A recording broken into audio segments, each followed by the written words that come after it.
వర్షం కారణంగా కూలిన ఇల్లు రునే లక్షల నష్టం. గత 2 రోజుల నుంచి కురుస్తున్న వర్షం కారణంగా ఇల్లు కుప్పకూలిన హఠా మండల కేంద్రంలో నల్లచెరువు నూరుద్దీన్ కాలనీలో బుధవారం చోటు చేసుకుంది.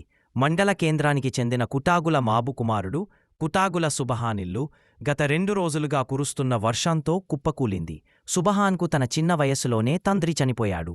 సుబహాన్ బ్రతుకు తిరుగు కోసం అన్నమయ్య జిల్లా మదనపల్లిలో తన తల్లితో పాటు ఉంటూ ఒక హోటల్లో పనిచేస్తూ తన తల్లిని పోషించుకుంటూ జీవనం సాగిస్తున్నాడు. సుహాన్ తన సొంత ఊరైన నల్లచెరువుకు గత 2 రోజుల క్రితం వచ్చాడు. ఈ క్రమంలోని 2 రోజులుగా కురుస్తున్న వర్షాలకు సుబహాన్ ఇల్లు కుప్పకూలిపోయింది.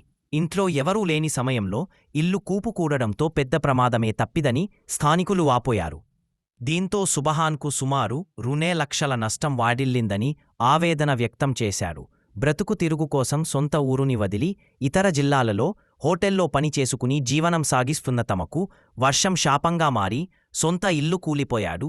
తీవ్ర ఆవేదన వ్యక్తం చేశాడు. ప్రభుత్వం తమలను ఆదుకోవాలని వేడుకు. 3 రోజుల నుంచి వర్షాలు పడుతున్నాయి సార్. 3 రోజుల నుంచి వర్షాలు పడతా అంటే నేను ఈరోజు వచ్చినా సార్. మదనపల్లి నుంచి పని పోయినా కూలి పనికి. ఈరోజు పొద్దున్నే కూడా వచ్చి నీలిగిలు పోసుకొని నేను మా ఫ్రెండ్స్ ఉంటే మా తాతోళ్ళు పెట్రోల్ బంకుతా పోయినా సార్. పోతానట్లే మళ్ళీ ఇప్పుడు మధ్యాహ్నము 1:30-2కి వస్తానట్లే ఇండ్లు కూలిపోవడం జరిగింది సార్. నాకేమన్నా ప్రభుత్వం సహాయం చేయాలని కోరుకుంటున్నాను సార్. నా పేరు సుభాన్ సార్.